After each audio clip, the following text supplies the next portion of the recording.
for our next discussion as well. Now moving on to Japan and China, the diplomatic rift between China and Japan has deepened after Beijing issued a strong warning to its citizens to avoid traveling to Japan. In a WeChat post, the Chinese embassy has cited provocative remarks made by Japanese leaders about Taiwan, which it said had severely damaged the atmosphere. For exchanges, the embassy also raised concerns over the safety risks for Chinese nationals in Japan. This warning follows comments by Japanese Prime Minister Sanae Takaichi, who on November 7th has stated that Japan could use military force to defend Taiwan in the event of an attack. Takaichi, a known China hawk, has said that Japan's right to collective self-defense could be invoked in such a scenario, drawing sharp responses from Beijing.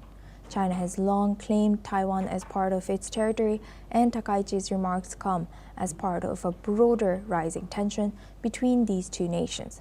The two are major trading partners, but historical and territorial disputes frequently test their relationship.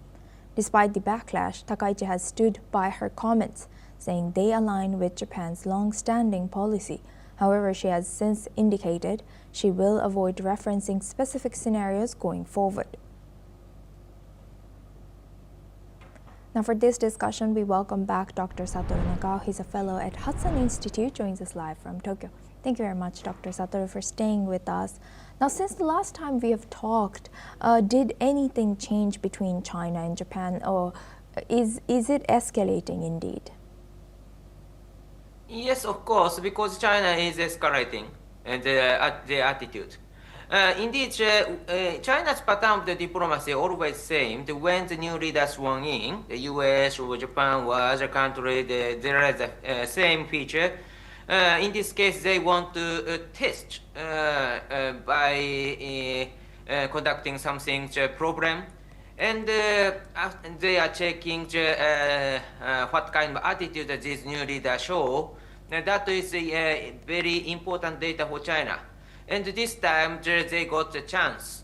So the Taiwan issue is useful and China can exploit it now. So rising the tension and checking the attitude of the Prime Minister Takaichi's government. And in this case, because PM Takaichi's response is nothing, that's why China is escalating more until something enough data China can get. So firstly, PM Takaichi replied the question in the national diet. There is a possibility the Taiwan crisis could be the crisis of the survival for Japan and need to coordinate with the US and Philippines and these countries. So that's why such kind of situation she explained. This is not radical. This is just explanation about the situation honestly. So this is not a provocative something. But China started to exploit this chance. Firstly, the consular in Osaka, General Consular of the Osaka said if Japan intervenes, they will catch her head.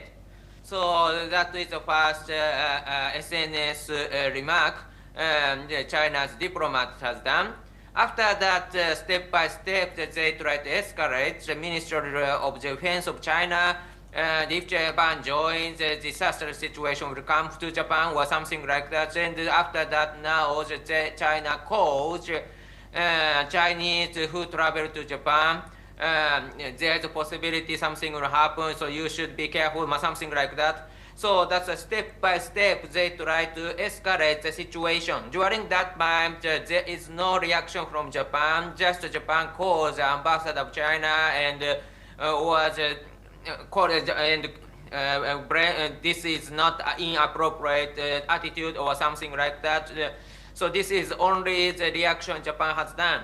So view from China, this is very weak stance. So China want to know something more fixed response from Japan, which is they are waiting. And if there is nothing, this means that the PM Takaichi's government is not so strong, they think, and they will provocate more in the other places, I think.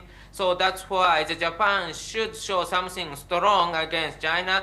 But in Japan's mood, indeed, in the LDP, something opinion is divided inside. So that's why still Japan's reaction is very calm and moderate. Of course, Japan is polite and originally polite. So this is a natural way for Japan, but at the same time, view from China, this is very weak, I think.